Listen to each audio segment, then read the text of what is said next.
Welcome back to Principles of Management class. Now we are in the unit 2. We are discussing about planning.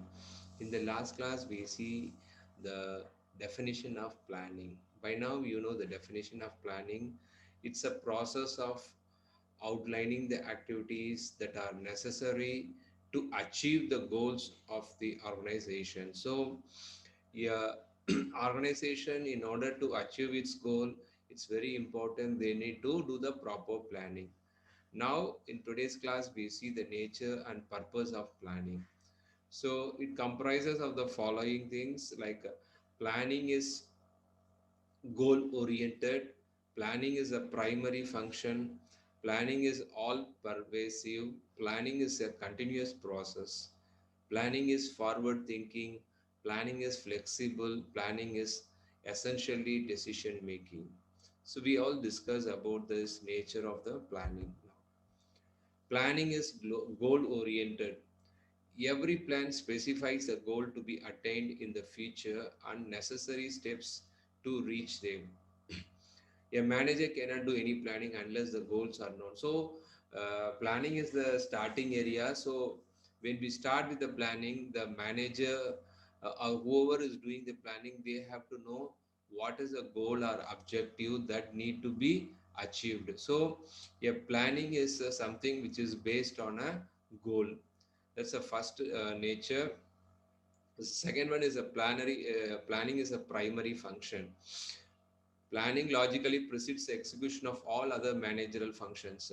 As you know, the important managerial functions are planning, organizing, leading, and controlling. So these are the major functions of a manager or management. So among all these functions, planning is the first one. Since managerial activities in organizing, staffing, and directing and controlling are designed to support the attainment of organizational goal. So all these functions are uh, are done in order to achieve the organizational goal. Thus, management is a circular process beginning with planning and returning to planning for revision and adjustment. So it starts everything, the process first starts with the planning. So it's a circle and goes back again, it comes to the planning if there is any necessary changes to be done. If necessary changes is done, then again they will start from the place where they started.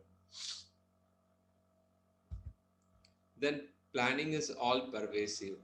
Planning pervades all managerial activity. Planning is a basic function of managers at all level.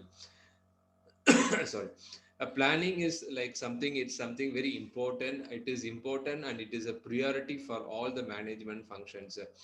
It is a basic function which all the managers at the all level will perform. Like now you know the three levels of management is a top management, middle level managers, and bottom level managers. So irrespective of what level the manager is, all of them they do the act of planning. Maybe the level, according to the level, the type of planning will are may differ, but the planning is a must for managers at all the three levels. Although the nature and scope of planning will vary at each level. So scope and nature may vary, but planning is a must. Planning is a continuous process. Since new plans, one after another, are needed to be formulated and executed. So what happens once planning is accomplished, okay, implemented, then they come up with a new plan. This is so because only one plan is not sufficient for an organization to survive in a dynamic business environment. So what happens, sometimes the plan is accomplished, so they come up with a new one. Sometimes they have to do some changes in the plan, because when we plan, the situation must be different. So during the course of operation, there might be a lot of changes in the environment. To cope up with the changes, then the planning has to be, changed a little bit or partially or fully. So what happens, so it is not a like one time you do the planning then no need to do. It's a like a continuous and a ongoing process. Planning is forward looking. Planning is in keeping with the adage, look before you leap. Thus, planning means looking ahead. It is a futuristic in nature since it is performed to accomplish some objective in future. So what happens? I mean, we don't plan for things which are like for the past or for the present. So usually people plan for the future. So it is in with the well-known saying, "Look before you leap." So you don't know how the future is going to be. So it's like instead of like just randomly moving towards a future, what happens? We have a proper plan. So according to the plan, we move with the instructions and all those things. So planning means we are looking in the future since it is performed to accomplish some objectives in the future, because the goal will be achieved in the future. So planning has to be done for the future. So, nature of planning. Planning is flexible. Planning is a dynamic process capable of adjustment in accordance with the needs and the requirement of the situations. Thus, planning has to be flexible and cannot be rigid. As we discussed earlier, it is a continuous process. One thing, you keep planning one after another. Once that plan is implemented and the goal is achieved, the management will update or revise their goal or vision mission. So according to the new vision or mission or objective, whatever it is, so the planning has to be again to be done again. So what happens, that is what we see, planning is a continuous. Here planning is flexible. Sometimes there may be a long term plan like 3 years or 5 years. In that plan we have, I mean, we have come up with a few rules and regulations and few directions or policies. They would have, managers would have stipulated. But what happens with the changing? Changing environment, business environment. The organization, they need to change the plan once in a while. Okay, not necessary all the time, but whenever required, they need to be change the things, because that's why we say it's a flexible. You cannot have like I have come up with the plan, okay, so we have to 100% follow. We have to follow until there is no situation changes, that the environmental changes. So if there is any changes in the environment, so we need to change our plan accordingly.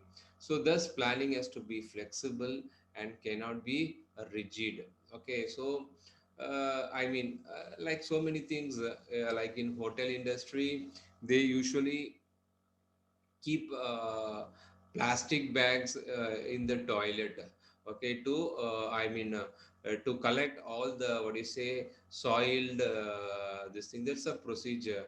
So what happens when the government, many states government in India, they banned the plastic few years ago. So what happened, they don't go by the plan of keeping plastic bags. So what happens, they are removed plastic bags from the hotel rooms, and then they started keeping cane baskets in place of plastic, because the new rule says plastic should not be used in any form in organizations and at home. So in order to follow the rules, the plan has been changed to keep a, what do you say, yeah, uh, cane basket. So as the rules keep changing, the environment keep changing, okay, we as an organization need to change according to that. So planning is essentially decision making. Planning is a choice activity, as the planning process involves finding the alternatives and the selection of the best. Thus, decision making is cardinal part of planning. So there is an interrelation between the planning and the decision making. So what is a decision making? You take a decision when there is something need to be done, like when you want to study higher education, you have choices of program. So you plan to take a particular course on business or in commerce or management. So what happens, that is called a decision making. You choose among alternative and take the best choice which is best for you. That's called decision making. So what happens, planning is something like that. You make a plan and you implement it in course of following the plan. What happens, if there is any changes, then what happens, we need to alter the plan. So that's why we say planning and decision making are like interrelated. Thus decision making is a cardinal part of planning. So what happens, since planning involves decision making, so what happens, whenever there is a changes in the plan, there will be changes in the decision making. Purpose of planning. The purpose of planning is simple: to ensure that organization is both effective and efficient in its activities. So, planning, why we plan? Because we know, what needs to be achieved, that's a goal. How we are going to achieve the goal. So, that's a whole idea of planning. So, anyway, without planning also staff members can achieve. But what happens if no proper planning or no planning is done, they may achieve or may not achieve. Even if they achieve, they may not be effective and efficient. So the planning helps the staff members in the organization to be effective and efficient in achieving the goal and do their activities. So, what is effective and efficient? Effective is doing things right. Okay, efficient is doing right things. That is the meaning. So, effective in sense, someone is given a task. He has to perform the task successfully. So, if a particular person has done the task successfully, then what happens? We will say that person is effective. Efficiency means efficient or efficiency means if the person is able to perform the task in a most in a most efficient way, means in a using less resources. Resources includes money, material, time, and all those things. So if that person is able to achieve, so then we say efficient. Okay, I repeat again. Effective means a person accomplishing a task or finishing or doing a task, okay, successfully. That is called effectiveness. Efficiently means the same person is able to complete the task or accomplish the task in a cost effective, in a time effective manner, then it is called efficient. Then we will say that person is efficient.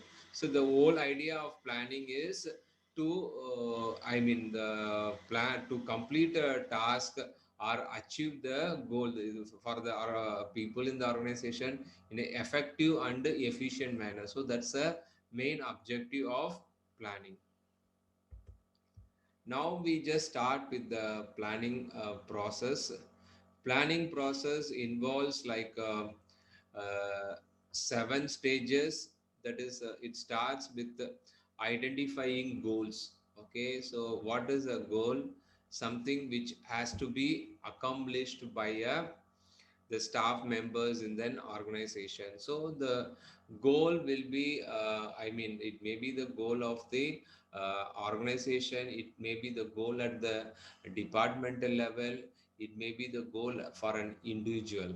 Okay, so whatever it is, so first they need to identify the goal. That's why I say we discussed earlier that without knowing the goal, there is no such thing called planning process. Okay, so say for instance, every students has their own goal to be achieved.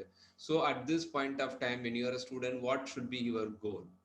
Okay, your goal is to pass the university exams with the flying colors, with the distinction. That is, should be your goal. Okay, so when you identify your goal, what will happen? You start planning. So how to pass the university exams with the flying colors and graduate successfully, graduate distinctionly. So when you come up with the goal, okay, you need to identify goal and you need to be very specific about the goal. If I say graduate successfully means what is the meaning of successfully? So it means that I want to score like a plus, or I want to score 90% in overall averagely in all the subjects. So that is called specificity. Okay, so don't make your goal as a general. Try to specify the goal. Okay, so because success means, it means different for different people. If I say I graduated successfully, means I maybe just I passed with a minimum required mark like 45 or 50 percentage. Okay, still I can say I'm successful, but when you specify successful, so it depends from one person to another. One person may consider the word successfully graduating means passing with 55 percentage, or other person passing with the 75 percentage. Okay, for other person, another person, it may be like passing with the 95 percentage and average score. So it is different for different people. So when you identify the goal, try to be very specific with your goal. That's called the identify the goal. Identify the goal and let it be clear. Then develop planning premises. Okay, so what are the areas how you are going to yeah, achieve. Okay, so you have to do that means, so how will you do that, achieve your goal? What you need to do, like you need to come up with a list. Okay, first I have to attend the classes regularly. Do my internal exam successfully, because internal exam contribute to some 25 to 30 percentage according to the different programs and different modules. So that you part you have to plan. Okay, so and then submit any assignments and all those things, so that in the continuous assessment you have enough marks. Okay, then have enough lecture notes and all those things, so that the concepts are very clear. Okay, so there are so many areas you need to plan, okay, in order to achieve your goal. Okay, so these are the areas you identify where you need to concentrate. Then formulate strategies. Strategies means how I'm going to achieve that. Okay, so do I going to study after my every lecturer, and if I have any doubt, I ask with the lecturer. I study during the time of exam. So do I take additional notes from my lecturer, or do I refer books in the library, or do I need to have any additional tuition outside the university or college? So you come up with the strategies, and then what happens, evaluate the alternatives. When you come up with the many strategies to achieve your planning, so what happens, evaluate the alternatives. You may have many things, but not every strategy is suitable for you. Maybe you want to go for additional classes, but you may not have fund or money to support this thing, or you want to take some addition buy additional books, but you may not have money. So you plan to refer books in the library, or you plan to request your lecturer for additional notes if you feel the given notes is not required, or you clarify with your lecturer any topics or any thing not very clear to you. So these are the one you evaluation of alternatives. So once you formulate your strategies to achieve your goal, then you see which one is feasible for you, that is applicable for you, adaptable for you. So that one you select. Then select course of action. So among alternatives, once you evaluate, once after evaluation, checking, what is suitable for you, what is not suitable for you. The not suitable for you, you omit. What is suitable for you, you go ahead. That is called select course of action. So once you do that, then you implement the plan. Okay, then you start studying, you take notes, you you have regular contact with the lecturer, and then you follow up with the studies. You studied on regular basis and do your internal exams and assignments and all the continuous assessment very well. Then you are very well prepared for the final exam. Then you do your exams very well. That's how you implement the plan. Controlling and evaluation, once the outcome comes, once you completed, you successfully graduate, and again, success depend upon how much marks you have gained. Is it as per your planning? So that is called controlling and evaluation. So in the one semester, you have done very well, then you follow it. If there is any lacking or something, then you improve on your second semester. So that is a controlling and evaluation. So again, identifying for the next semester. Then what happens, it's like a ongoing process. This is just an example for this thing, planning process. We will continue with this topic in our next class. Thank you.